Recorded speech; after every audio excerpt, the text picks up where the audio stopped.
Alright y'all, welcome back to Chasing Dreams Homestead. This next video from our spring homesteaders meet and greet that you'll be watching is Mr. Jonathan Heidenrock. If you watched Forrest's class, you saw him in there. He's Forrest's father. Mr. Jonathan is going to go over their methods of pioneering their forest into a farm or homestead. And also in the video, he talks a lot about making silage out of weeds and the nutritional content of it.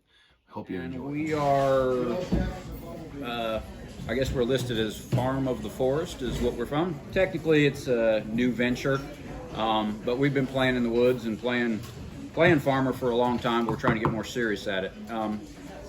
My background is probably a lot stronger in the science side of things. I'm more apt to go down the rabbit hole farther than most people will. And I'll probably talk a little bit more like I'm talking at you rather than with you. And I apologize for that in advance, but that's just the science guy inside me. I do a lot of work by myself. What I'm gonna throw out today was Chase and I met. I don't know anybody here. He was interested in some of the things I was working on. And it ties in a lot with a lot of the other presentators that I've saw here today. Everybody's talking about, just being independent. And, if you follow that path throughout, this common thread we see with homesteading is that's the idea. We want to be less tethered to the things we think bring us trouble, bring us lack of health, the world's problems. And a lot of it, we're focusing on, gardening and growing our own food. But a lot of things you'll hear is, I think one of the things we fail to look at is the food for our animals. And coming from my background, I've got 70 acres available to me of woodland, and everybody thinks, oh my gosh, you got so much land, there's so much there. It's a devoid. It might as well be a desert. I mean, there's some acorn crops, there's some berries, but year-round sustainability for wildlife is minimal, and these animals move in and out of this landscape. And so what we're dealing with, even on 70 acres of mature forest, is a broken system. The things that would have been placed at the last ice age that made this a regenerative system are gone. They've been hunted to extinction or lost to climate change or whatever. And so it becomes incumbent upon us to look at this system and saying what's missing. And I just recently sat in a forestry class from Purdue, wonderful class. I would encourage you. It's through the Purdue Extension Office. A guy named Lenny taught it. Really, really knowledgeable. A lot of information on how to take, and start a woodland, manage a woodland. But one of the questions I posed to him is, what's so broken? What's missing? Because everything's been geared for timber management. Once the land was abandoned, if many times taken from people because they couldn't farm anymore. If you want to know this, if you're in agriculture, look at your tax revenue or your tax charge on your land. The higher the dollar, the more potential you've got to do well with your land. They can charge you more. The lower the dollar, it's an excuse to say, thank you, I know why I can't grow anything, because your land is junk. And so it was routinely taken for people and turned to timber because it couldn't be farmed anymore. So that's where I'm at. My property abuts the Morgan Monroe State Forestry. It's abused, lost. My topsoil is in the Gulf of Mexico. But that doesn't mean we can't do things, but it just means we have to be more careful and we have to look at other things besides your standard row crop, bottomland farming. One of the things that I kind of got into is if what's missing, what can I grow? And you look at what's out there, and we're looking at weeds. And the definition of a weed is something you haven't found a use for. That's what a weed is. Otherwise, it's something you're growing and you want. We're seeing a big resurgence with the need for pollinators, things like that. People are beginning to realize that mowing may be bad, and they even had a phrase for it, stop recreational mowing. That's the people that have acres and acres and acres of things like people with me would be like, oh my God, can I put my pigs on it? Can I put my goats on it? And they're just like, whoa, or can I cut hay, And so we see things as value now that maybe we didn't. And there's some other countries that have different climates and different awareness than we do that use ensiling, the fermentation of forage crops, whether that's hay, corn, whatever you want. And we do it in our kitchens when we pickle things, lacto-fermentation of vegetables. You just pack them in salt, ferment them. Well, we can do that with lots and lots and lots of forages. And I was reading about it, and I've become curious about it. So I did some tests. Oh, Lisa. Thank you. She was ahead of me. We got in this last year. We had some corn crops that we were just decided they didn't produce a lot, so we chopped them and we ran them through a wood chipper. Forrest, my son, and I ran them through a wood chipper, chopped them like a silage cutter, and we packed them. And we it was a little late in the season. They'd already, started to yellow a little bit, so we knew we were probably losing some sugar, so we added just a little bit of molasses, and just a little something to kick it. And we packed it in 5-gallon food grade buckets, drilled a little tiny hole, sealed it, pressed it down, walked away. And we did some mixed with corn, grass, and weeds just to see what was, what would happen, what we could do with it. And this was late. This is the date on the bucket was October 20th. So it was pretty late in the season. This is picking up what we could find at the end of the season and just shoving it in a bucket. We just did a green chop this week, and we put up some more. And that's the other thing you're looking at. So right now, if you've got hay fields, any of you, or forage, you're looking out there and it's lush, it's green. You've got clovers in there. You've got all kinds of forbs coming up. You've got really, really lush growth. Try to go make hay. Can you count on the weather? What's going to happen if you lay that down? Within a couple of days, can you dry it? The ground is still cool. There's a lot of heavy dew pressure in the morning. So these are not conducive to putting up hay. So in other situations, in other countries, this would be turned into silage, haylage. And what you skip in that process is you skip the several days of drying time, the raking, and you're basically just letting it cut it, wilt it, and pack it. And, the big thing is doing it on a small scale. And so we did it in buckets because that seemed to be the easiest to handle, durable. It has to be stay sealed. Any type of air introduction will yield spoilage. This is an anaerobic activity, very much like canning. Once you pop the top on it, bets are off about who goes in and starts a party. It could be something bad. And silage is very the same way. You're dealing with a very nutrient dense material. And in fact, we green chopped a bunch and we brought it back, and I had it clamped in the grapple. And my hope was to just spread it out and feed it out to the pigs and the goats and not silage that variety. Well, I left it clamped in the grapple overnight. By the next morning, when I unclamped it and started to feed it, the edges were still good, but that center had reached over 150 degrees and it was literally boiling. So, you give me a paper plate maybe? Oh. Yeah. We didn't know what we were going to talk about, so we just grabbed some cool stuff. So, the key is if you're going to do silage, you can't put it off.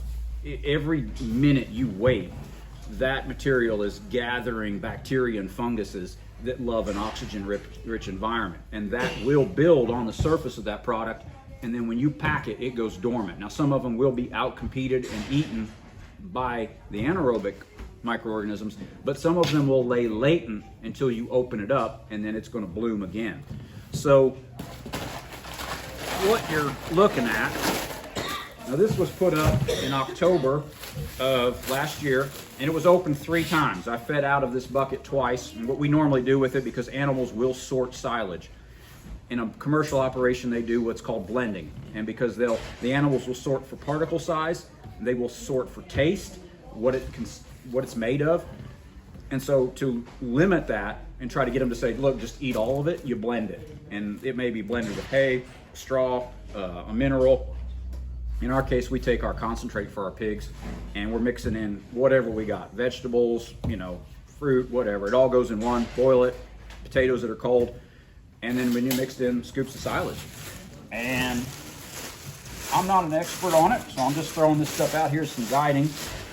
Now, what you're going to see on the top here, you're going to see this is grass, and it's got a little white. Now, that is the lactobacteria that you would see like if you made pickles by lactofermentation. Sometimes there's a little white film that'll grow up on the top, but underneath it, you're going to find corn in various stages, some forbs, and you're free to come up here and kind of look and smell. And this, I'm leading this more towards a wetter pack, not so dry, and so it's got more of a vinegary smell, which is good for stopping future growth. So this is a good defense against opening this bucket multiple times and having it go bad. Now there's a sweeter smelling, which my goat absolutely loves, which we got in, started leading me down this with some bales, round bales that were packed semi-wet, and the neighbor didn't mean to do it. and they made a really sweet smelling haylage. The goats love that. They eat it up like crazy, but that's indicative of a dryer pack. So by the moisture content, you can kind of steer what you're going to get. This is obviously going to last the longest, but this is what's that Pennsylvania? There's a weed my pigs love. It's got a little purple flower spike. It's a ground crawling thing, and it just spreads everywhere. It has a little purple flower spike, wet, shady areas. Can't remember. Pennsylvania smartweed. Pigs love it. So I packed it as silage. You can ensilage it. So that's what this idea is here. By no means am I an expert, but it's small batch ensiling.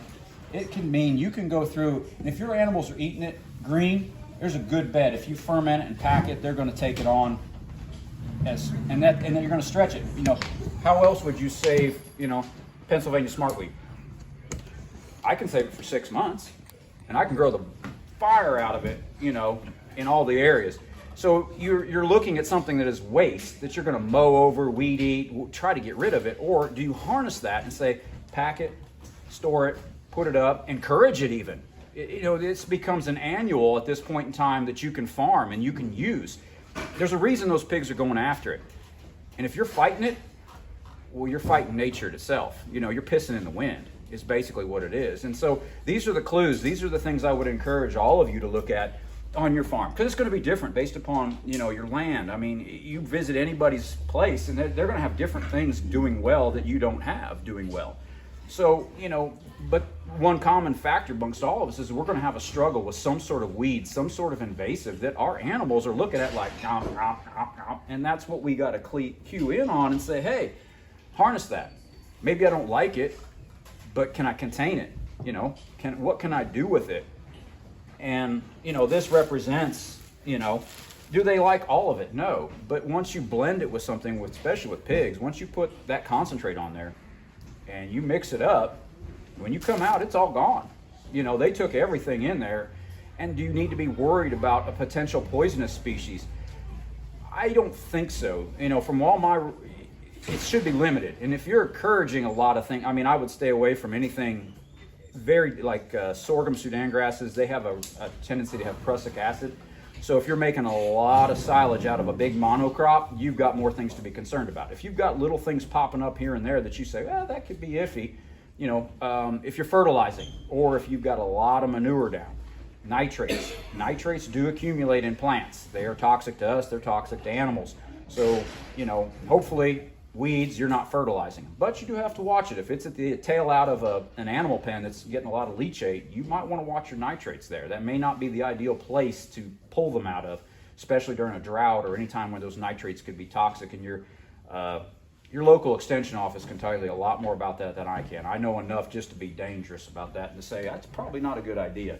So, but the other things, the toxicity from what I'm noticing in reading and studying all the ag reports is the toxicity tends to fall off as you ensile something.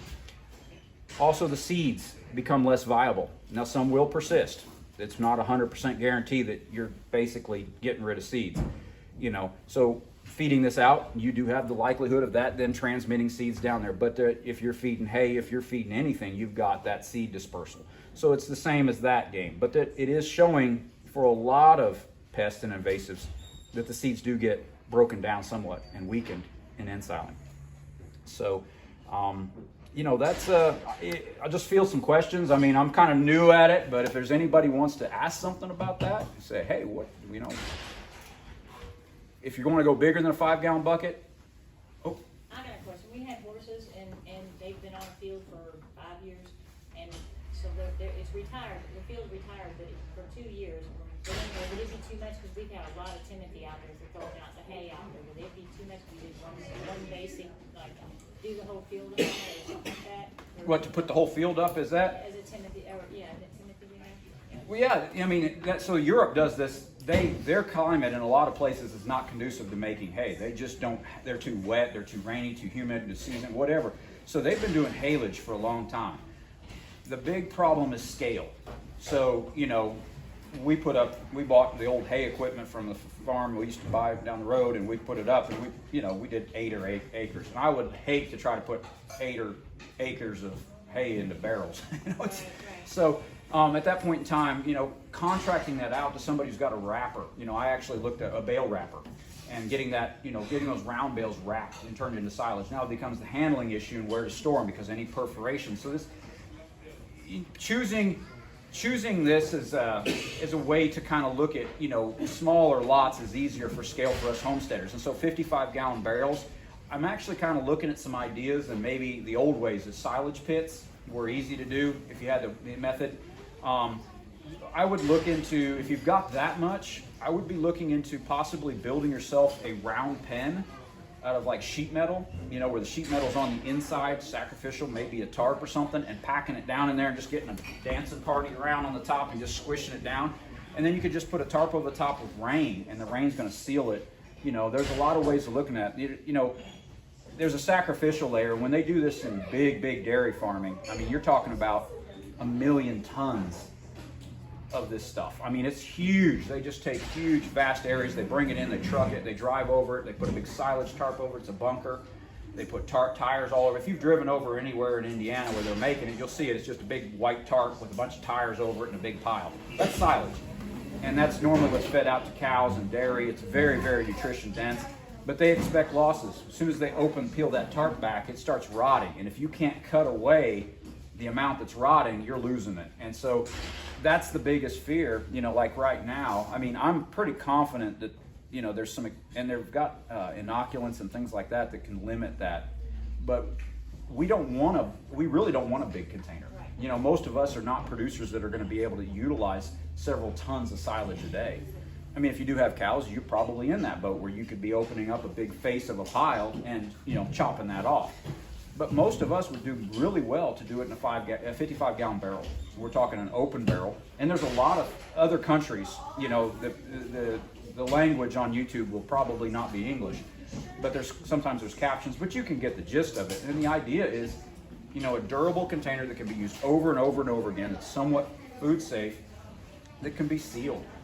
And you're just packing this. And so 55-gallon drum, and what you're looking at is, it may take it, the quality of this is going to stay longer than dry hay. So when you're looking at if you're breeding horses or breeding animals and you want a better quality food through that season, this is what you pull from. And you're saying, I'm going to mix this in because I know that the nutrients are preserved and maybe even enhanced by the bacterial action, and we'll feed that in as a supplement. And so you're feeding a few pounds a day out of a 50, and you can keep retopping it and everything. In fact, you could even pull a vacuum if you've got a vacuum tool. You could recap it, reseal it, pull a vacuum and help do that. Or do like they do when I have access to welding gases, but argon.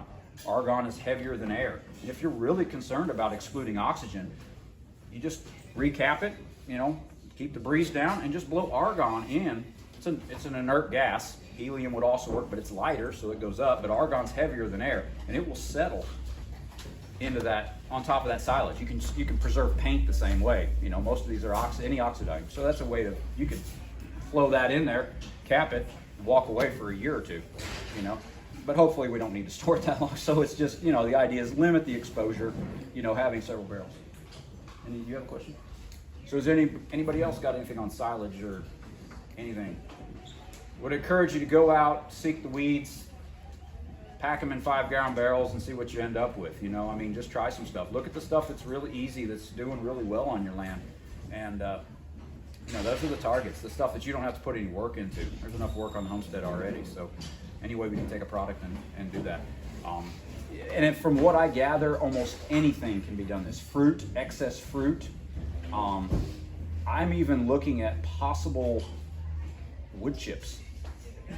I have a sawmill, that I run, a wood miser, and we're doing a big forestry project, and a lot of what comes off of this is biomass in the form of wood, oaks, beeches, stuff like this, and it really still baffles me the amount of woody material that animals will pick up just to ingest.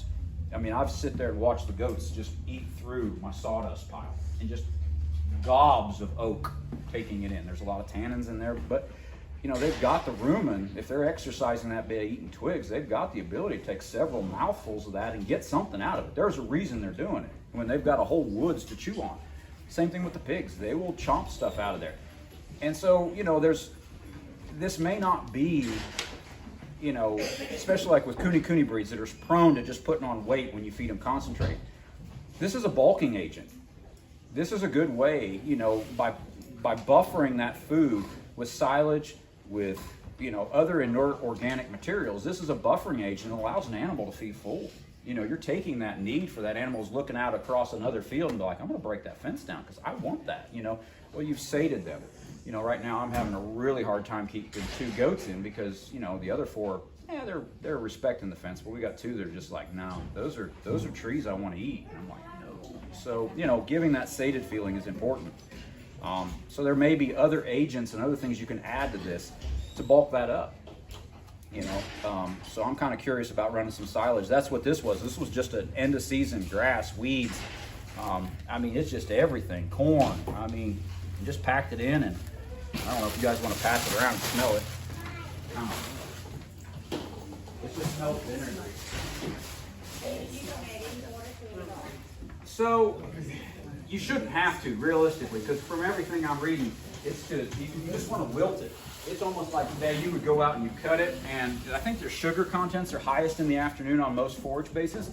They've had a chance to photosynthesize, so the best time to knock them down is in the afternoon. It's counterproductive. You think, oh, they're getting hot, they're getting stressed, but actually, you know, that late afternoon, just before that sun is at its highest point, you know, and really burned them, they've been photosynthesizing all day, so they've been putting and pumping those sugars through their tissues. You whack them down then, plus you've still got a couple hours to wilt them, and then you want to pick that up. You know, it's labor intensive. Any haymaking, forage gathering operation can be. I would recommend, you know, and that was something I was possibly wanting to touch on, is equipment. I mean, how many people here have a tractor, 3-point implements that they use? You know, that's kind of the standard of that. If you don't, maybe think about getting one of the Italian 2-wheel tractors, because hindsight 2020, that's what I would have gone back, because I could have got a much bigger complement of, you know, implements and at a smaller scale, lower budget. Well, So, like I know for instance, you know, I don't have a whole lot of open area. Most of the 5 little acres that I have is wooded and hilled. well, look at the Italian, look at, the Italians have been doing alpine farming for years, so their equipment is based upon slope and woods. And so they have offerings that we don't have here, because our farming is typically thought about, you know, Kansas, Iowa, you know, open areas. So look into the Italian, there's a place in Kentucky, Earth Tools. Earth Tools, and he's got a lot of information on that stuff. And I would encourage any people who are working with small acreage on hills, wooded, and really want to try to get the most you can get. I mean, you can make hay with these things. They are really impressive. Earth Tools. I can't remember the guy's name. I've not met him personally. I want to go down. Actually, we just made our first purchase. I got an Italian jab seeders for Lisa and Forrest to be planting our open pollinated corn this year. They've got these really nice jab seeders, come with seed plates. You can just sit here and, I mean, anything from sorghum all the way up to garlic sets if you need to plant with a jab seeder. It's all gravity operated. It's really nice, really easy, really high quality stuff. He's a good guy. A lot of information on his website. But you know, when you're looking at, you know, implements and tractors and skid steers and all that stuff, you know, the tractor's been the universal go-to Swiss Army knife. You can pretty much make a tractor with a 3-point hitch and a front end loader do anything you need on your property. I invested in a machine called a flail mower with a hopper on the back. It's made by a company called Peruzzo out of Italy, and it's a forage collector. Mainly what it's used for in this country is sports fields, golf courses. So when you go out, I don't play golf, but I look at people's shoes when I'm walking by a golf course, driving by a golf course, and you don't see like grass clippings. Like when I mow, we cut, we got grass all over us. This machine is designed to suck up all of that material and keep it in the back so the green stays nice and everybody's happy and not got green stains all over them. Well, that machine in other countries is used to harvest forage. And so this machine, you can drive it into the woods and drive over invasives, whatever you want. It will chop them all up and store them in the back of a 60 cubic foot hopper, or bigger if you can handle it, and bring it to wherever you want and drop it. That's mulch, that's forage, that's wood chips. I mean, it's an amazing machine. What we found out last year is it is an awesome machine for cutting hay. It's slower because it's a flail mower, it's narrower, but what it does is it abrades the fibers of the grass. So if you're looking at trying to dry hay quick, there's You know, for years they made hay cutting equipment, and they made hay conditioners that were designed to bend and take the wax off of the fiber off, and so the plant would aerate and gas out, dry quicker. And I got into making hay last year for the first time, and the guy I told him I'll buy the equipment, but it comes with a lesson, right? And he was 80, and he told me, you don't have enough time to put this hay up. You're just not going to get it. And I said, I will try. I said, because I had use for it, whether it was rotten, wet, moldy, I could still use it on the farm, no big deal. We got some use for it. He was really surprised that we were able to put up the hay and bale it 24 hours later. And that had to be because of all the abrasion of the hay itself. It's really soft. It's got that really nice soft mouthfeel. And so that same machine can also be used effectively to make forage.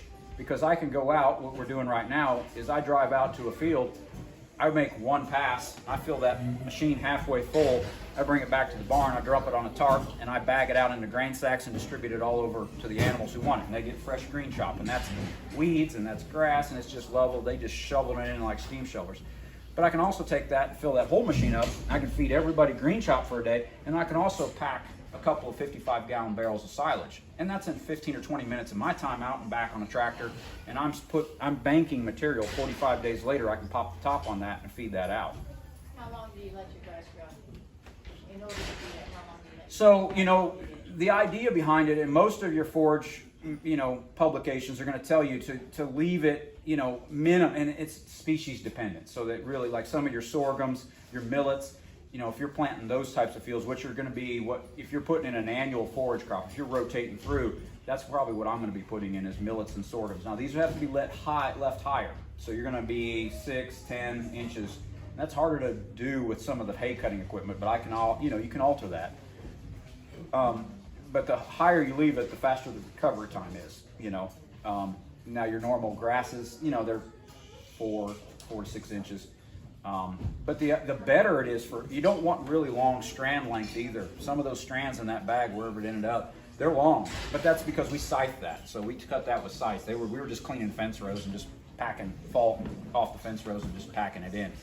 But it would be better to harvest more regularly in this early season and to be stripping off that material and going out, saying giving it 5-10 days. It's just so different if you had a group of animals, and I mean, I can move my goats or I can move my pigs into a field and then, you know, let them chew it down. Looks kind of short, pull them off. 4 or 5 days later this time of year, I'm looking out and I can turn them back out in there, you know, and they're going to mulch it down. And that's the same idea.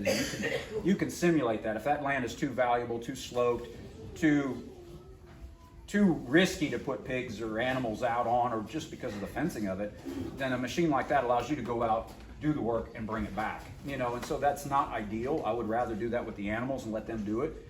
But in this case, it's borrowed land. It's a neighbor's field that he's just abandoned. He says, I offered to cut it for the exchange for that. So there may be opportunities with a lot of land around you guys. You may be limited. My land's all like this, trees, and that's it. I've got no pasture, and everybody around me has got that. And if you make that offering to them and say, hey, I'll come cut that, you know, I'll do that. You know, and investing in hay equipment is really, really expensive. It's really expensive. There's a lot of ways to do it. The old way was scythes, and we did that. We put down we plowed and tilled and put in an early pea and oat field last year, and we scythed it down and we raked it and dried it and we put it up in the barn. We held it as a stack in the barn for a long time, fed it out, and we still had some left when we bought the hay equipment, so we shoved it in the baler and baled it, you know. But you can put up hay in hay stacks and hay lofts and all that. Don't be scared to put up your own forage and dry it if the weather's conducive. If it's not looking conducive and you want to put that up in its prime, silage is another option.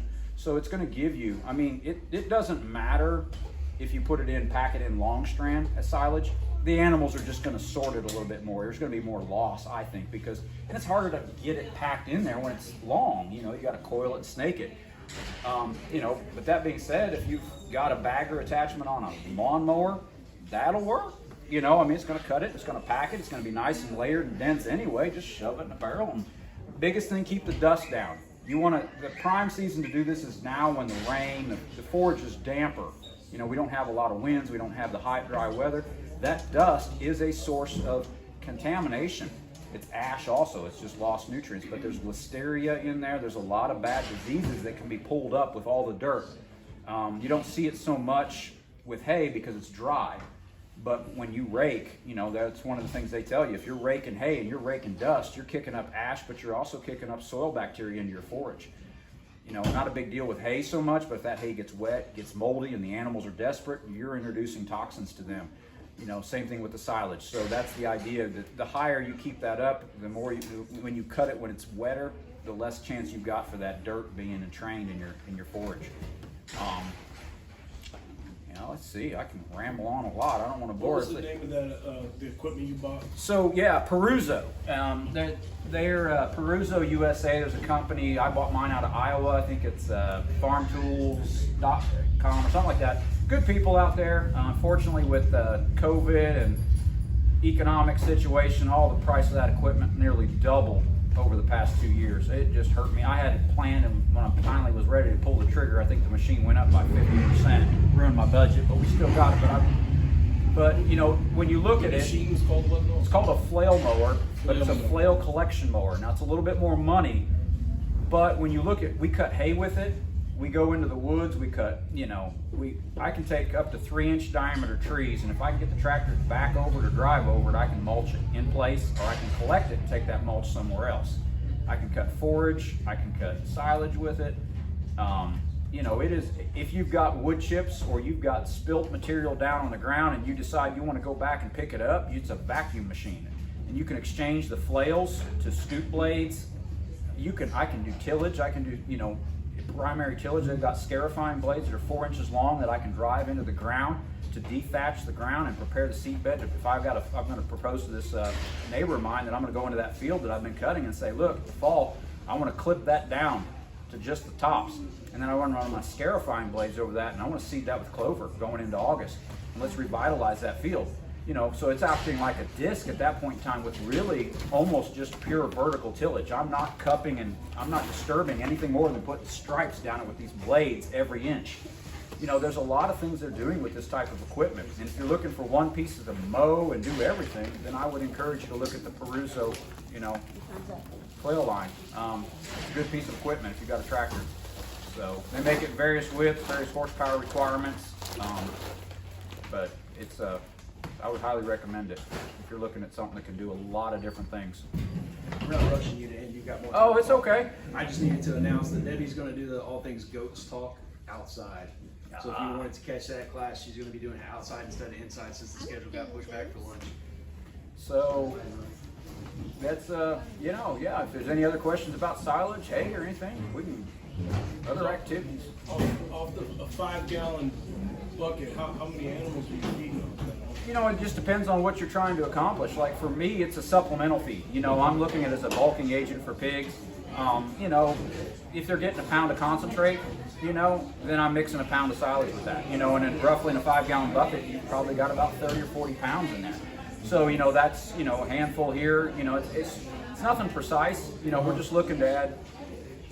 We're just looking to add nutrition. You know, it's almost like a probiotic at that point in time. We're augmenting the rumen. You know, it's amazing. The pigs they have the ability to eat lots and lots of organic matter, you know, and grass and those types, but they have to train their rumen, you know, just like any other animal. And so, you know, they pick up on that. And they'll take it if they want it, you know, and especially if you mix it with with concentrate, it's all gone, you know, and they do really well on it. But yeah, I mean, if you were doing it as sole food, now you've got to be a little bit more picky, just like you would if any other choice of the soul food. If you were just feeding hay, or if you're just feeding, you've got to be much more cognizant of your inputs at that point in time, what you're trying to accomplish. You know, you really need to be probably sending it out to a forage, you know, specialist company and say, hey, analyze my feed. You know, and I think there's Purdue uses a place up in Lafayette, and they'll analyze your soil. You can send them a soil sample, but you can also send them your hay, you can send them silage, you can say defendant feed samples or whatever to really see where you're at. You know, if the animals are pick and choose and they've got the ability to kind of roam around a little bit and augment their diet, they're going to do it on their own.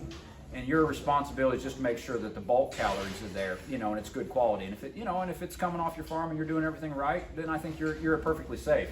The moment you start boxing them in and you're taking that freedom of, you know, out, you're going to have to play a little bit more careful with silage, you know, because there's, you know, it'd be no different than if we handed over our whole diet to McDonald's, you know, and we probably wouldn't fare too well because they're not looking out for us. So you know, letting the animals dictate a little bit of that helps.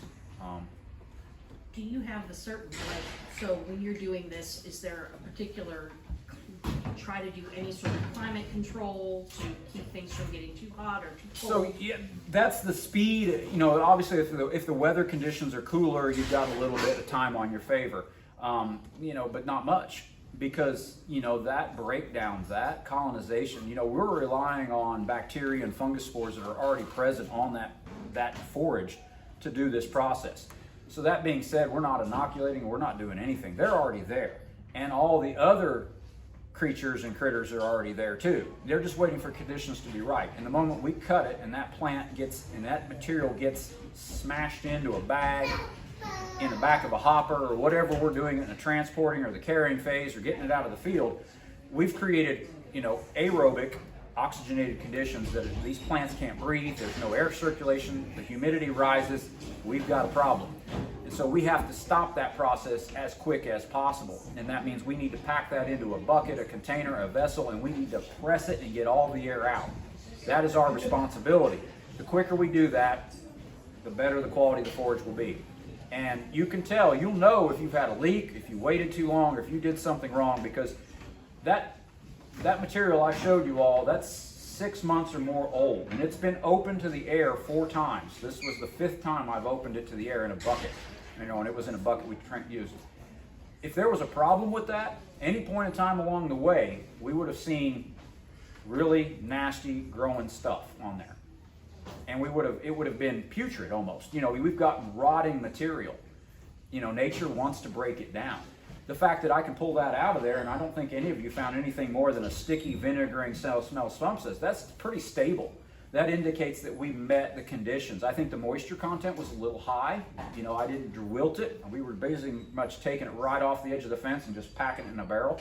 So I think that's why that vinegar smells a little higher, and it doesn't have the sweeter smell. So if I would have wilted a little bit more, took the moisture content just a little bit lower, and I think that's somewhere around 60%, you know, when you're shooting for hay, you're down around the teens, you know, for dry. But, you know, with silage, it's really just cut it, let it wilt, and then pack it within hours. And how much do you feed your animals versus commercial food? We don't have enough as the problem. So, you know, that's the big thing when you're in a very steep one. My thought when we had it to go through the fall, you know, to me, we were backing down about 50% on the commercial feed. But keep in mind, my pigs were out a lot of days picking up all those acorns we had in the woods. So, you know, realizing that your forage that you have available is going to vary by season what's available, and then trying to encourage those sources and train your animals to recognize them. You know, it's amazing. You know, I touched on it with my son, and part of our job with the pigs, you know, and even the goats, is to walk them like family members, like they would have in a herd, and say, try this, and you'll see a lot of animals, goats, pigs, they'll eat one thing, they'll take a bite, and they'll walk away. And you're like, oh, they don't like it. Well, no, that's not it. They're actually remembering that taste. And then they're going to see how they feel a couple hours later, a day or two later, and then you'll come back and they're inhaling it 3 days later. And they're giving their body that time to just see. You know, there used to be, I don't know if there was somebody here who was doing foraging, and I don't know if she's here or wherever she was. I remember it was a class and I would have liked to talk to her, but that was the old way you went out in the woods and determined what you could eat. It was a simple touch your fingers to it, wait a little while. You know, touch it to your lip, wait a while. Put it in your mouth, spit it out, wait a while. It was this whole process of acclimating your body and see what your threshold was. Most plants, even the ones they call superfoods, if you put a bunch of it in your body, you are going to suffer. They have anti-nutrient. Kales, I mean, it's a great food. It'll save your life. It's super healthy. But if you have a diet of only kale, it'll probably kill you. There's too much minerals. It'll you know, so the animals, they do that. They recognize it, and they may not go back and eat it. But, you know, if you're walking out moving your animals around, you see them focusing on something that's really, really prevalent right now, that's what's a good candidate for mixing in with silage. That's a good thing to go out, scoop up, get as much of it as you can, and pack it, store it for later. So, I mean, to say what you can offset, it's only going to be by your creativity. You know, I mean, I even read a blurb that nuts can be stored that way. And I'm really curious about that because I've got chestnuts, hazelnuts going on my property. We're trying to bulk up that as a, you know, as an energy source, a protein source for me, my animals. I think there's a lot of viability in that because I already grow a lot of trees, but the problem with acorns is their mass production is really peak and valley. You know, it's their survival strategy. If they were putting out massive amounts of acorns every year, the squirrel populations, the predator, you know, the things that eat that would be sky high. There would be no recruitment of small trees. So they throw out a few acorns every year, and then what they really do is try to ramp up one big massive fall and time it where they can just overwhelm all the deer, the turkeys, and the squirrels. And that's what this past year was. And we just happened to get pigs this year, and it was just amazing. So, you know, but what do you do with all that? You know, when it's peaked, when it's there, there's still acorns laying out in the woods right now that my pigs are still finding. You know, here we are going into May. That's a food source that's still there and viable. But, you know, having a way to maybe collect that and farm that and pack that in a barrel and ferment that, well, now we got a way to hold that big production for a year or two, you know, and carry it over. So there's a lot of stuff I would encourage people to, whatever you've got excess on your property, on your farm, I would look to ensiling, fermenting. We've been doing it for thousands of years for people food. You know, we need to carry this over, and I think there's some options, you know, there that may be unexplored. At least in the U.S., you know. I mean, it's been explored in big dairy farming, you know, when you're making millions and millions of pounds of it. But small scale, home-based stuff, I think this is a real forage plethora right now. But how do you capitalize on that? How do you store it? How do you look at every neighbor of yours who's got that big lush yard that they're just knocking down 3 times a week? That right there, my friend, is where you need to say, leave it be. Let it go 1 week, I'll come and take every bit of it. You know, and then let them mow all summer when that stuff is stressed and not as, right now. And that's the thing, you know, most of the time, forage has a peak. And the volume is smaller, but the quality is the highest. As the volume increases and the closer that plant gets to flowering and seed production, the quality falls off. Your protein content falls off, your nutritional value gets stemmy, it gets tough. And so, you know, capturing that at the ideal time is what it's about. And usually right now the ideal time is now, but the weather is not conducive to making hay and putting that up. So you're going to wait till it dries, and then the quality is stemmy, it's longer, it's weedy, you know, it's just not what it could be. So the forage value, but you make up for that in volume, so now you're just shoving lots and lots in front of them. So yeah, I don't know what to tell you on that. It's, you know, it's how much can you get a hold of, you know, is really what it's going to be. Your animals are going to like it, and then you're going to run out. You know, they're going to be like, where's it at? You know? So that's what happened to me, you know. And I held that little bit back for this class after we talked with Chase, and I was like, all right, well, I won't feed that out. So, but anything, I mean, we're talking garden scraps. You know, if you're growing any small grains on your property, you know, take the heads off, harvest the oats, that's fine. Take that green, because oats can be harvested green. I don't know if anybody's doing oat milk production or anything like that, or harvesting any green oats. Oat milk coffee creamer, where that comes from, is coming through an oat field and expressing the sugar phase, the milk phase of all grains. You know, corn has a milk phase. If you pick sweet corn real early, you know how it's real milky. That's the same principle. That oat milk is that milk sugary stage before the dough phase of the grain. And so you can come through and you can harvest that oat for milk, but then you're left with this really lush, nutritive green chop that's available. Well, what do you do with it? You can feed it to your animals right away, but if you had enough of it, you could ensile it. But that's the same thing. You can, any field that looks like it's lodging, so you got a big storm comes through, blows all your corn down. What do you do with it? Ensile it.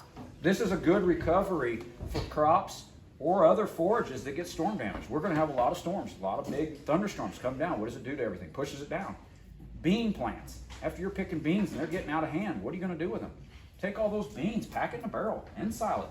Anything that your goats or your animals or your deer are trying to eat is a candidate to pack in a barrel and store for later.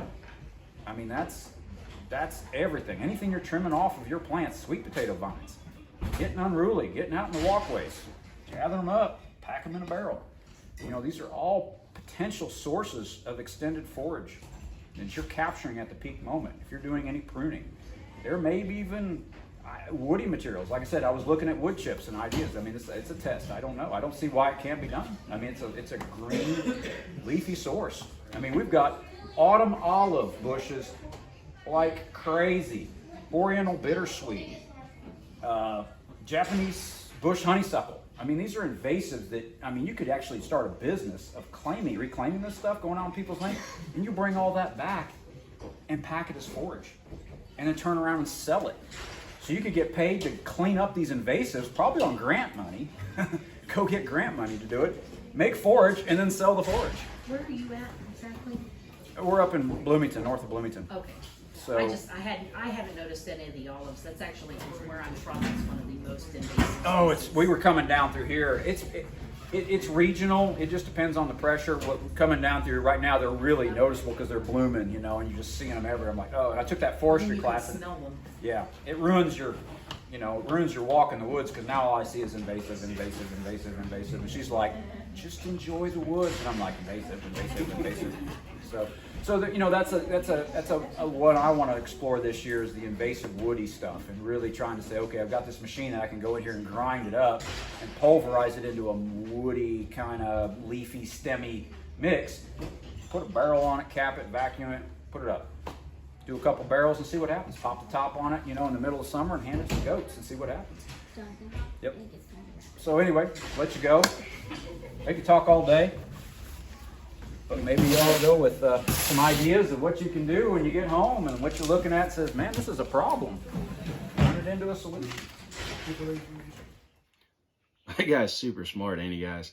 I'm telling you what, like, he's not lying when he says he geeks out on the science. Jonathan really dives deep into the science and understands it at levels that just blow my mind, to be honest with you. But his class was really informative and really awesome. We're going to have him speak at the fall event, hopefully, as long as his schedule lines up with it. And we're going to give him a longer window to talk because he enjoys what he's doing and he's very passionate about it. So we hope to see you guys November 4th to catch one of his classes, and as well as our other excellent presenters classes. And if you like what we're doing, like and subscribe to our YouTube channel and share the information with your friends. Till next time, y'all, keep dreaming.